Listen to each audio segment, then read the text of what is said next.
When I was in high school, I had a couple of different mentors that really stepped up and filled a void for me when I was in late middle school and early high school. And they were mostly a couple of people at my church. I was very involved in the youth group, my church growing up, and my middle school and high school youth pastors, especially my high school youth pastor, and a couple of our adult volunteers in the youth group, really were people that I could look up to and call, or just, show up and say, hey, I need to talk. I'm going through this, whatever. And, a couple of them had kids of their own, younger than me, but kids of their own,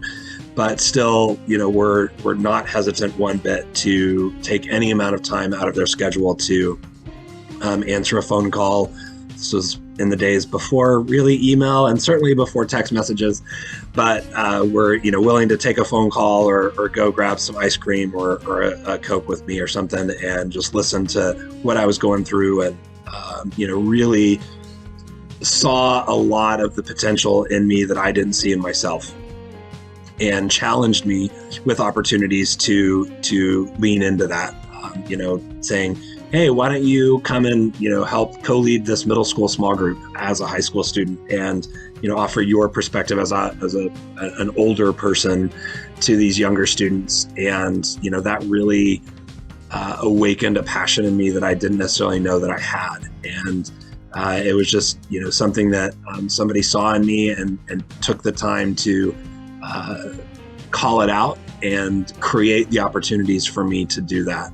And, really made a huge impact, to the point that, I then went on as a college student to be a youth pastor all through college,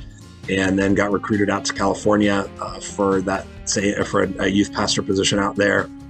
and then moved into youth ministry training, where I was writing curriculum and teaching other youth pastors and youth volunteers across the country, across North America, how to do what I enjoyed doing. And had those, couple of gentlemen not taken the time and the energy, I might not have discovered that about myself, or even had the opportunity to really lean into it and explore what that looked like. And so it definitely made a significant impact. And then, kind of even the next step after that, as I was working for a youth ministry training company, and kind of moving more into learning how to be an event producer and an event planner, had a gentleman by the name of Rolly Richert, who really took me under his wing,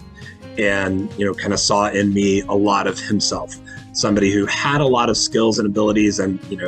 could have done anything up on that stage, playing all the musical instruments, speaking, any of that kind of thing. But seeing in me that I had a perspective of how to kind of pull back and look at the 10,000 foot view and help all of those people do what they did better together, and really, taught me a lot. And I will forever, remember and cherish those moments and those nuggets of wisdom that he was able to share with me, that, really opened a lot of doors for me as well.